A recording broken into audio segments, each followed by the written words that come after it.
the question about like how do you create the world you want to see? Yeah. Right. Yeah. Well, first you got to describe the qualities that you value. Oh, let's hear Ben's. Let's go. Well, I mean, you're writing this article, and you're bemoaning like homogeneity on one side, right? And you want authenticity too. I think what we see right now isn't necessarily inauthentic. I just think the homogenous nature we're starting to see as a global phenomenon is starting to spook me a little bit. Yeah. I think the big reason I wrote that article, I mean, again, today I was literally joking with you as I was working on a site that I was like creating the very thing that I like bemoaned. I was working on this aesthetic and I was being inspired by stuff I'd seen in New York, and I was just doing stuff that I thought looked good. Yeah. And it does look good, right? Like, yeah. Like it's a triumph. It's a piece of art, and you know the design it came out. It looked crisp and kind of pleasantly forgettable.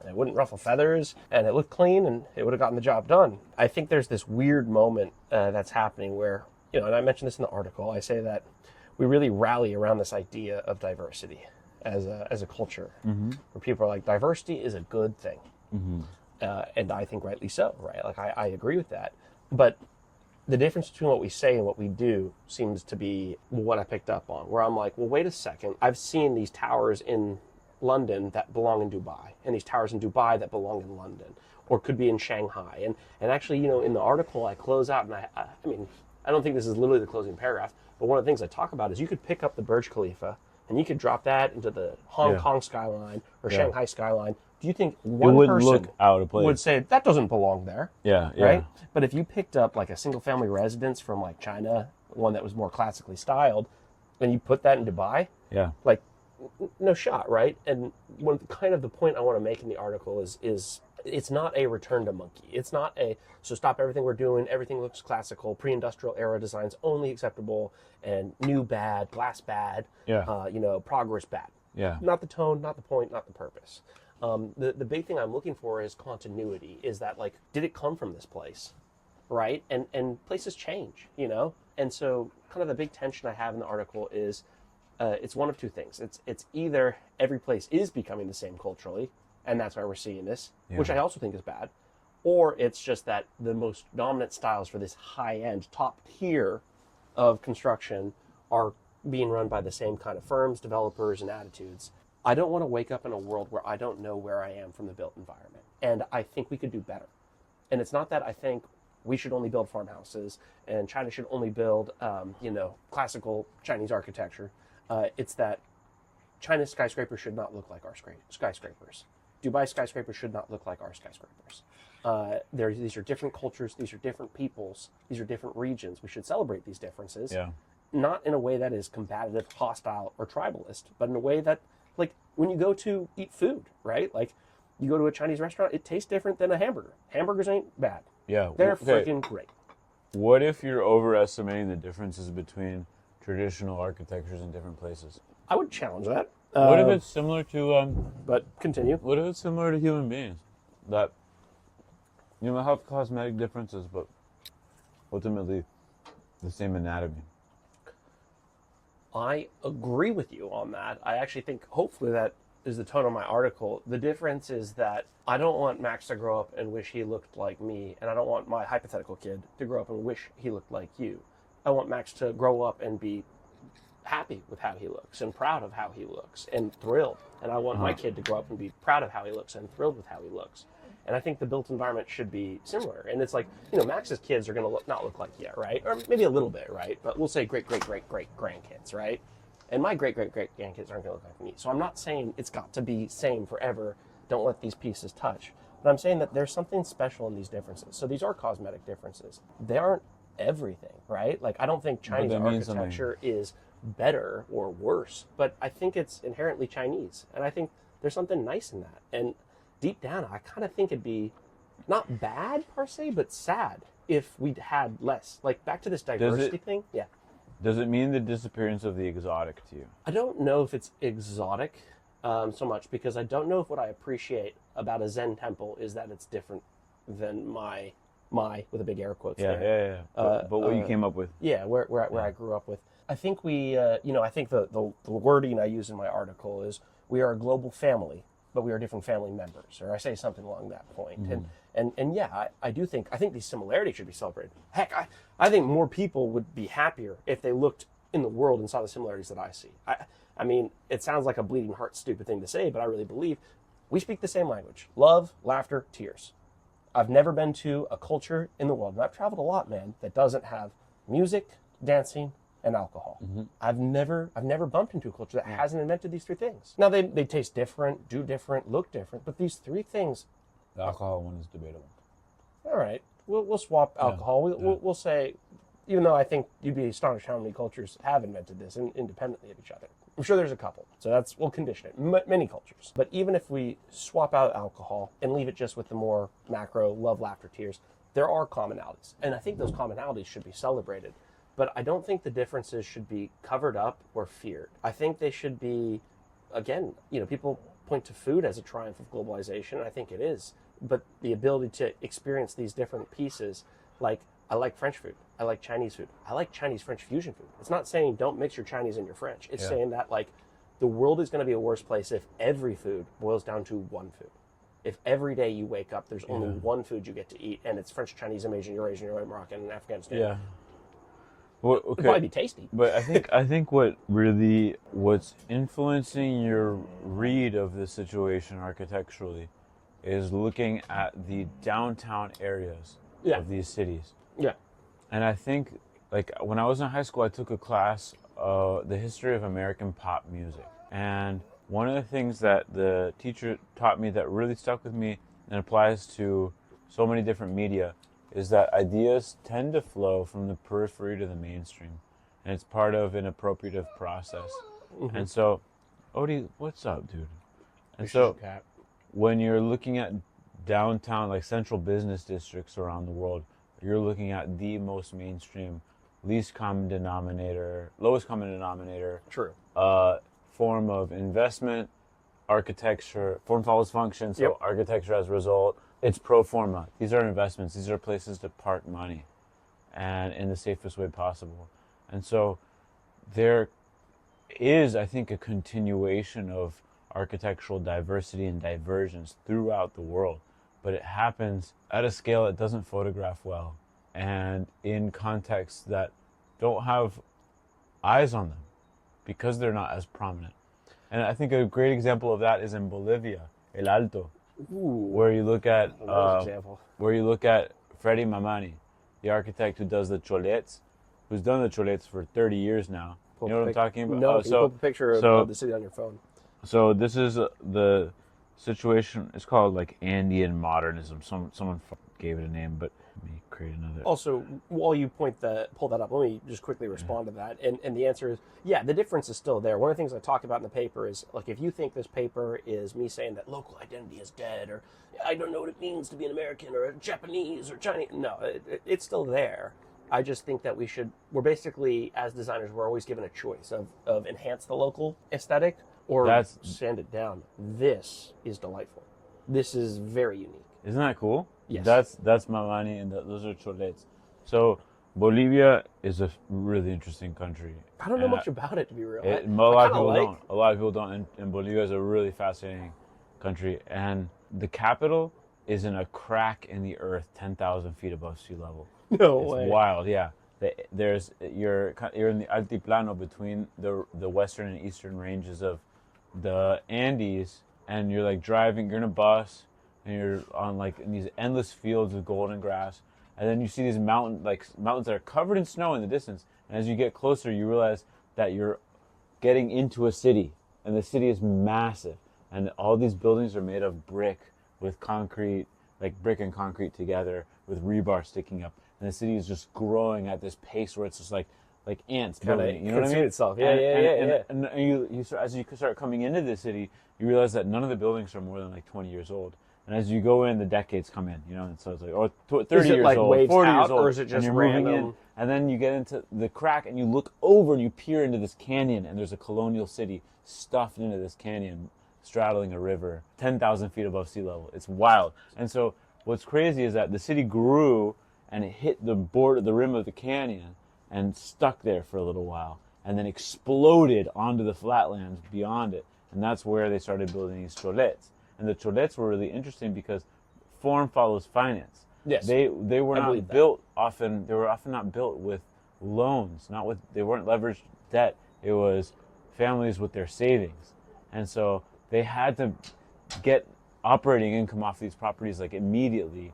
And they had this kind of long-term ownership of the property too. So what they would do is on the top floor, they would build like a 3-story mansion perched on top of a 4-story concrete and brick building. And so they would rent tenants out to kind of sustain the family. Yeah, so the first floor would be an event space for weddings and quinceañeras and stuff like that. And then the next 3 stories would be apartments and offices. And then they'd put a mansion on top of that within the footprint of the building. Dude, and that's why you get this super hyper-articulated facade that represents all the different uses. Well, and I think hopefully that's what I'm trying to convey, because this city, I didn't know much about it. It sounds like a peak example of what I'm going for, and it's that I want each city to be itself, whatever that looks like, right? Like if Bolivia's architecture is going to have this Iron Man face kind of looking out over it, like cool. Part of what creates speciation is isolation. Agreed. That's why stuff in around Hawaii is so distinctive. You look at the, oh man, what's the fish? I keep wanting to call it like a Numanuka oi oi. The one that's got it looks like the South African flag. It's got the triangle, black lines, and it has the color chunks in it. I want to say it might be some sort of parrotfish. Some sort of triggerfish. Triggerfish. Yeah. And I'm like, you're gorgeous. You're like, I traveled here to see you. Yeah. Right? And it's I love salmon. It's isolation. I don't have anything against a salmon. I don't want the only fish in the sea to be salmon. But when I look at this, I think the reason I like your Bolivia example is that it's the responding to your geography, your culture, and your conditions. Like, I think the whole article is about contextual relevance. Yeah. And my dream is just look where you are. There's plenty there. Whether it's Japan, China, South Africa, Zambia, you name it, wherever Otis wants to bark. But wherever you go, your region has more cards than you could ever play. That's an interesting idea. I think there's a couple of things. Like, one is if isolation breeds variety, who are you to tell the person who has grown up for generations in isolation and that wants to join the world that they're not allowed to? Like, for instance, I was just watching this thing last night about Timbuktu. Yeah. Along the Niger River in the middle of in the Sahel, like on the edges of the Sahara, right? Yeah. And part of the reason Timbuktu has that distinctive mud architecture. Is it an island? I thought Timbuktu. No, it's not an island. Oh man, I should know my Sahel geography better. It's, so the Niger River leaves out of West Africa, goes north, skirting the bottom of the Sahara, and then goes out through Nigeria. Okay. Kind of area. Yeah, right there on the west of the Horn bit. Yeah, I think my geography is somewhat right there. Basically, it's a river in the middle of the desert for a lot of it. Yeah. And so the people who have lived in Timbuktu forever have been working with just like mud, with what's available. Yeah. If they're allowed to get CMU and build out of masonry and storefront glass because they have access to markets thanks to Chinese ports or whatever, and railroads and things that they didn't have to before, and allows them to build in a more affordable and more durable way and different, and they lose their thing, but they can live differently now. Who are you to tell them not to do it? First of all, I don't think you have a position to tell people, hey, this isn't your thing, don't do it. As a general addressing the point, technology is global. And that is one of the things that's there's a reason cities look similar now, right? Cat's out of the bag. I'm not like, how did this happen? I just don't understand why we're all I get it. Technology is incredible. AC is incredible. That is letting us build in new places for some of these regions. I think, to me, I would never, ever try to impose a technological restriction on anyone.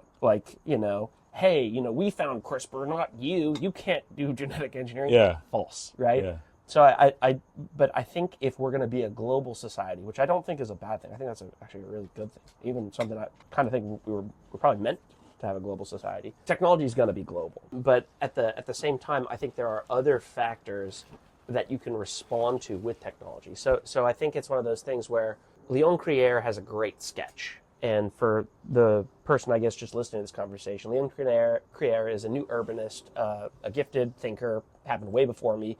He wrote a lot about preserving classical styles, changing city design to be more walkable, more friendly, and more maybe thought out, less Euclidean, less built around efficiency, and more built around experience. I really like a lot of his points.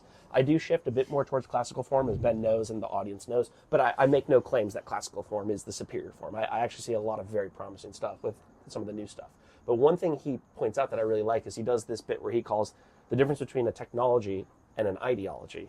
and he shows these 3 different houses. One's in the desert, one's in the forest, and one is on a like a marsh. And in the marsh one, they build it on like kind of stilts. In the desert, they build it with these thick stones. And then in the forest, it's used with like timber and stuff. And so he's like, technologies are different in these places. Yeah. And then he says, here's ideology. And he does a square box on stilts in one of them, a square box on stilts in one of them, and a square box on stilts in the other. And the point is, yeah, I could go to the mountains and build a square box. We have those materials. I have that ability. Yeah. And I could do that in the desert because we have AC. But what I'm looking for is not, hey, stay building with the mud. It's, did you build with this curved form because the spirits rise in the west? Please keep building with this curved form because the spirits rise in the west. Just use glass, use steel. Yeah. You know, did you build this because this is what, you know, your grandfathers, and if you've changed your mind, right? I got you. I got you. I think the thing popping up in my head is, in order for you to build that house out of rocks in the desert, you have to move the labor to that desert location to do that. If you want to do it in the forest and cut down the trees to build a house, you got to move the informed labor out there to do it. Yeah. If you want to build the box on stilts anywhere, Yeah.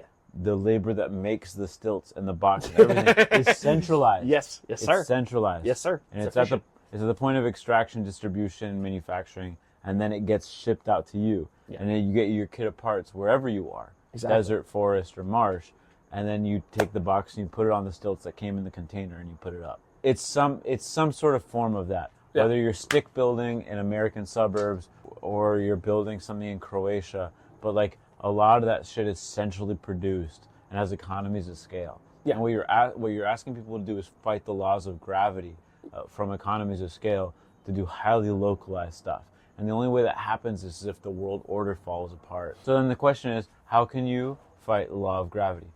I'm really interested in this topic too. How do you fight economies of scale? And so I don't know if that's a sentimental thing that people maybe value for sentimental reasons, having things done locally. I think we do that with shopping, like shop local, whatever. Yeah. That's a luxury for a lot of people. Oh, for sure. You don't buy Birkin bags if you're broke. Yeah. And I think, but a lot of people buy local when when you can't buy at scale. I have 2 idealistic responses to you and then 1 pragmatic. The 2 idealistic are actually very different sides, but I think you'll see they're connected. Okay. The overall idealistic response to, hey, we have centralized technology, we have centralized commerce that produces these features. They just outcompete the market categorically, thus leading to similar form. I'm going to open with my doom take that's actually optimistic. So the doom take is actually secretly still good, it just takes long. The doom take is you're totally correct, and that there's nothing we can do to outperform capital markets' centralization strength. And they take over everything like an invasive species in a new wilderness, and then everything is yellow mustard or whatever, right? Yeah. But then you and I both know something very funny happens. What happens a million years after yellow mustard is in every single continent? It's speciates. It speciates. Yeah. So there's my doomer thing, is that our little walking box houses on stilts eventually speciate due to sheer time and market pressures. That there are micro enough differences in each of these regions that we are not yet seeing because of how competitive the basic box house is. Much like the speciation process that we've seen in plants or animals will end up creating different forms. That's my doomer take. That scenario is valid when there's one wave of distribution. Yes. And then no more after that. Yes, if it's consistently outperforming every speciation. If the mustard spreads once through distribution once, and then there aren't subsequent waves of movement around and reconnecting of the genetic pool. That's the issue. Is that this is not one colonizing incident. This is a continual wave of connection, which means that you don't get the isolation in order to get speciation.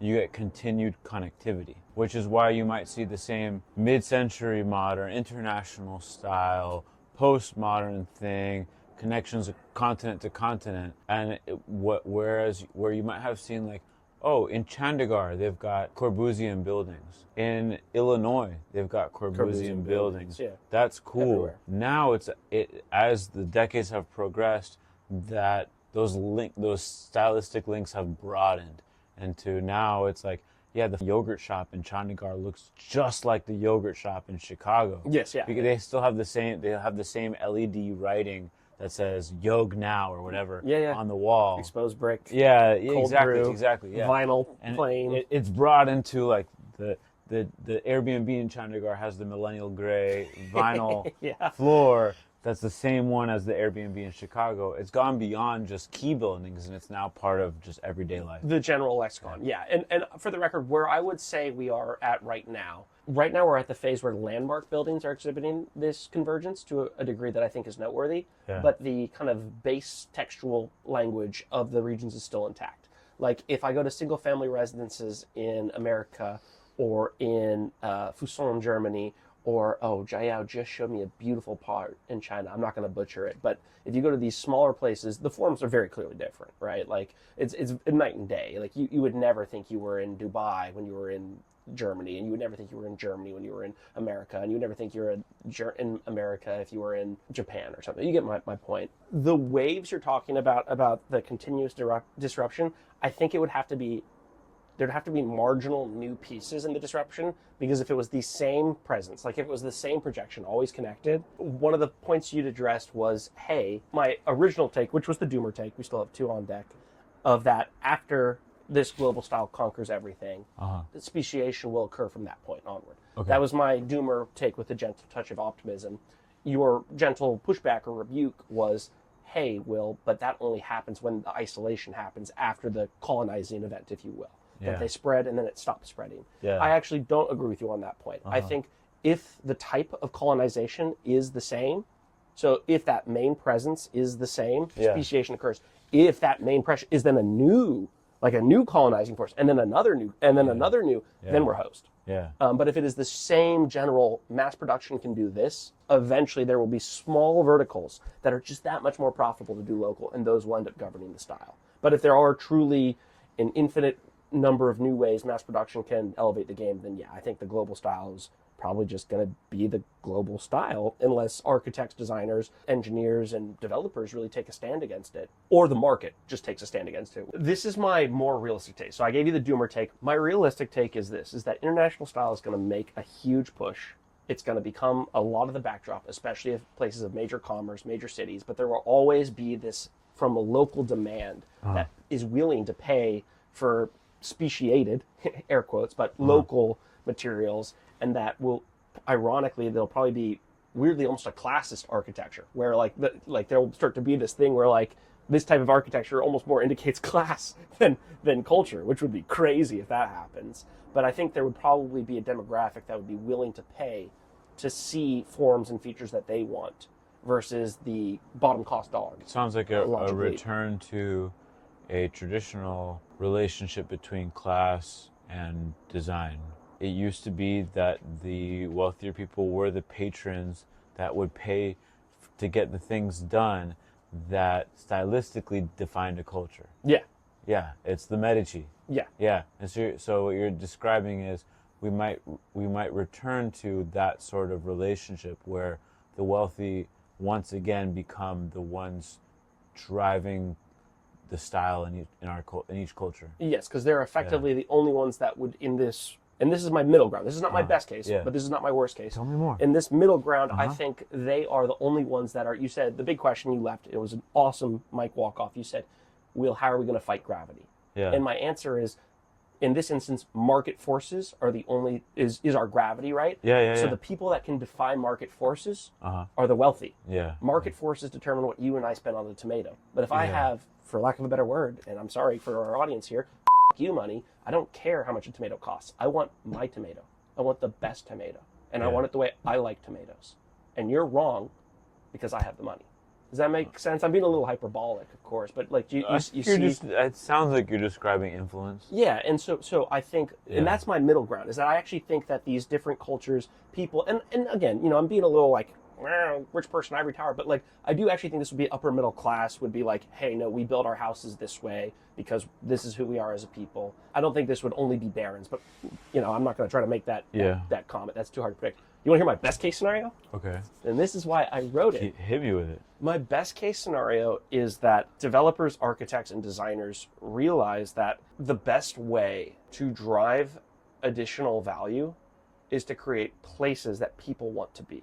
And I think deep down there is a human need for belonging. I think that's why sports teams are so big. I think that's why people are like, well, I'm a Patriots fan, and you know, I'm not a sports guy. And to every sports person that's going to be listening to this article, I'm not hating on you, man. I really not. I got my own little silly things I care a lot about and spend too much time on. But there's this thing where it's like the second you're a Patriots fan, what do, Ben? You get the shirt, Yeah. you get the hat, Yeah. you show up, you cheer for the guys, Uh-huh. and how do you feel about the other people's things? Get them away! They aren't my Patriots, you know. And so there becomes this artificial like in-group, out-group kind of language.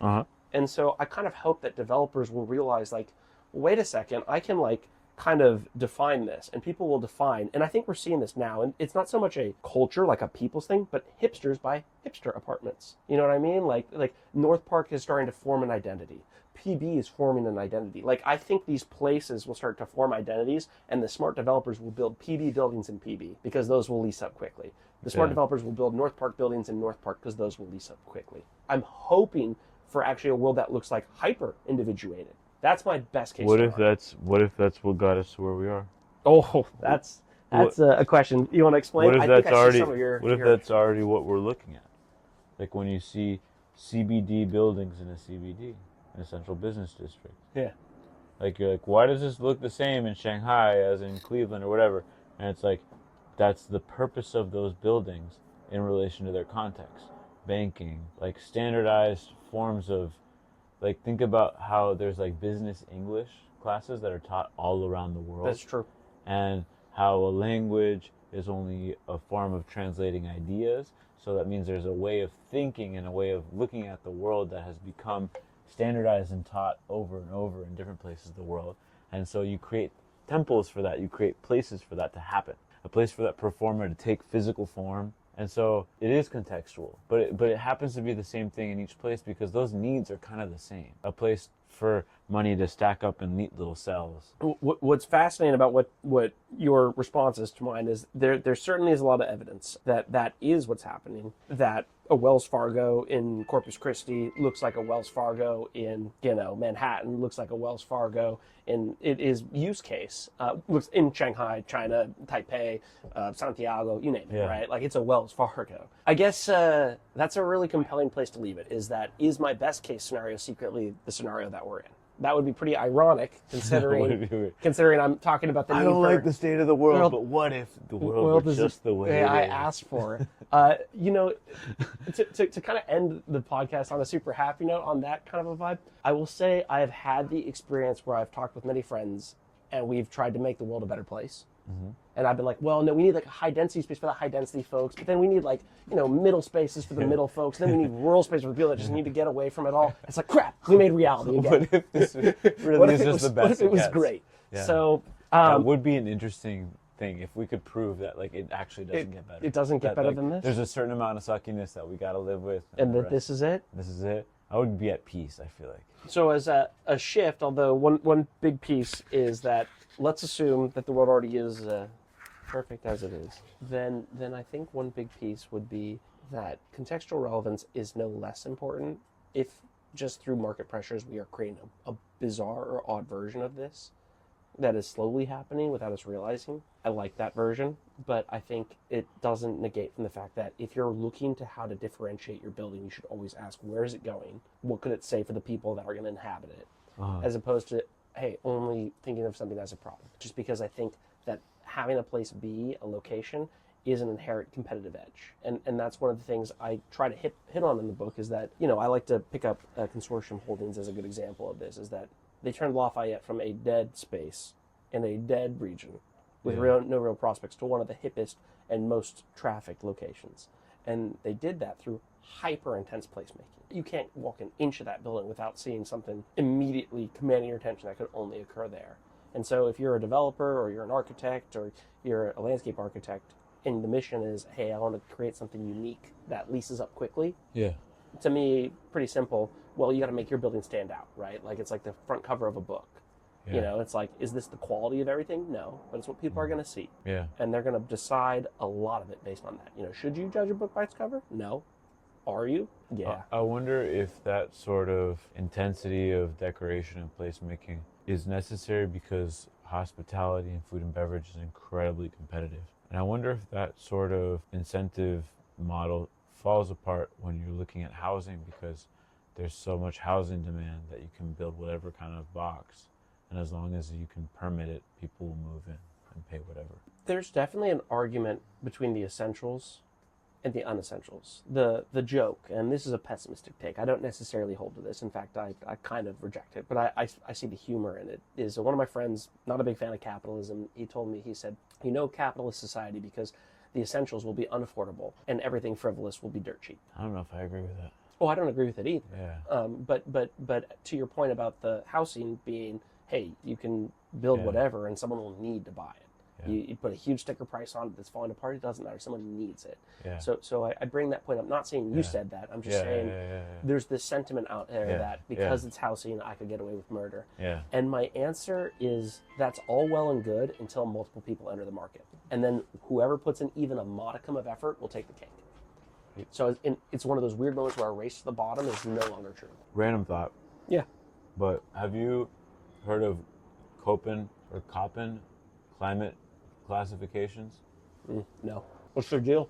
The Köppen, it's K-O with an umlaut, P-P-E-N. How do you pronounce that? Dude, my... Köppen?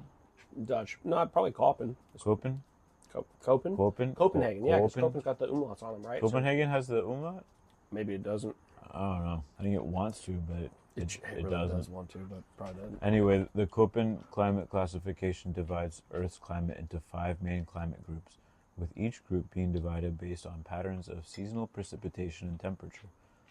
The 5 main groups are A, tropical, B, arid, C, temperate, D, continental, and E, polar. Each group and subgroup is represented by a letter. So all climates are assigned a main group, the first letter. All of them except for E are assigned a seasonal precipitation subgroup, the second letter. For example, AF indicates a tropical rainforest climate. So it's rainy AF? Yeah, then you can have like CFA, DSB, DWB. Look at that. How cool is that? Oh wait, this is pretty intricate. It's incredible. Basically the same idea as like USDA zones, but way better thought out and for the whole world. Yeah, I don't hate it. Based on your premise, what if architecture had a taxonomy that related to that? If you're supposed to respond to climate. See, I would love that. I think that's brilliant. I think that's brilliant for so many different reasons. One, I think, we gotta respond to the place we are. It's pretty obvious, I think, to anyone that has a brain that we're gonna want to do things in a fashion that we can keep doing them as long as we can. If I showed you the carbon cycle, and I was like, and then the humans inhale, and then we exhale, and then nothing happens. It just gets stuck there. You would be like, well, wait, I got really bad news for you. We're gonna run out of that, right? Mm-hmm. Everything's. The second I'm like, oh, and then the plants take all the carbon dioxide and put it back to everyone takes a literal sigh of relief, like, oh. Okay, I see it. There's the give and the take. So I would love that. I think building for climate is a great call. I also love that to me, obviously I'm in landscape architecture, so I'm a little biased here, but I think plants show us a lot of wisdom. These are the original structures, if you will. These are contained apparatus that have to sustain, self-mediate, protect themselves, repair themselves, right? Mm-hmm. And you will see in similar climates, what do you see? Similar forms. Mm-hmm. And it's one of those things where that makes sense to me, right? Like seeing an arid species here and an arid species in Morocco, I've never been like, oh no, that's weird, right? Like I've never had this gut reaction because it feels like it's been built, or maybe not built in this instance, grown, right? But it's an authentic, it's responding to its region. And I think I'd have less issues if Dubai and Palm Springs looked similar. I think I'd be like, well, that kind of makes sense. Mm-hmm. These people face similar problems. And ironically, I'm sure if we took a look at like early like pre-industrial development, I bet similar regions by like climate probably had a lot of very similar pieces, maybe different forms. But I would love that. I guess I could have just $10 to answer a $1 question there. Yes, I think climate zones are a smart way to build things. Divide them. Hopefully there'll come a time when the economics catches up. And I think we're seeing a little bit of this now where we run into these salient constraints. I remember a long time ago you told me about a town it's not Chile, it could be Venezuela. Wherever it is, it's really high up. It's a gold mining town. Is it Venezuela? El Alto. Not Venezuela. No, El Alto. La Rinconada. It's in Peru, I think. It's in Peru. You said the city is growing out of itself and the constraints there have been stripped down to pure salience. You said something like that. And I just remember, I actually went home, I watched the documentary, And this is a place that has been shaped by constraints. And I'll tell you what, I may not want to move there, but that place has identity. Every single building tells you exactly what you're going to get there. And I kind of like that in a society. I talk in the article about video games. This is, I think, at the bottom of Will's existential dread, I think will make sense when explored through video games, is when I play Skyrim, big fan of Skyrim here, you go to different cities, and they're all different. Now, the game developers were pretty smart. They were like, hey, we're going to make this place different and this place different. That way, when the player goes to one or another through the quests or the adventures, two things. One, it's interesting, it's new. And two, they don't get confused where they are and if they've even arrived at a new place. And my big macro existential dread is, are we building the Skyrim where every city is the same? Because I feel like anytime we strip everything out, I think there's this weird human initiative, and I guess we'll depart some of the built environment, get a bit more philosophical here. There's this weird human thing where we're like, and then we'll make it perfect and everything will be all right. But every time we've ever made perfect, or at least as close as we can get, people get uncomfortable. Look at a Soviet city where every building is a perfect square and they're all perfectly gridded, and it was all, there's this kind of weird part of us that almost recoils in kind of confusion. I think we're in love with the oddities. I think I see this in our culture. I see this in our personal lives, our private lives. I think we're all a lot weirder than we're willing to admit. And I think we like that. And I think that's something human in us. I don't think we'd actually be happy with perfection.